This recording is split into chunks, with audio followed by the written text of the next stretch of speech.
হচ্ছে কদম ফুল, এগুলাকে কদম ফুল বলে। আর মা পিছনে আমাদের একটা গাছ আছে, এটা কদম ফুল গাছ, কদম গাছ। আর এইখানে মা 4টে কদম ফুল পেরে এনেছে। আর মেয়ের অবস্থা দেখুন, এখনও কদম ফুল নিয়ে ব্যস্ত। কদম ফুলগুলো দেখতে পুরো একদম রসগোল্লার মতন লাগে। আর এখানে মেয়ের নাকে কদম ফুল লেগে গেছে। কি হয়েছে?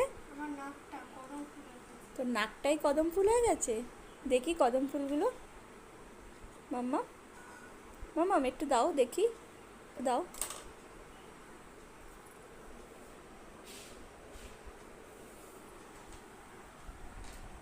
এই হচ্ছে কদম ফুল,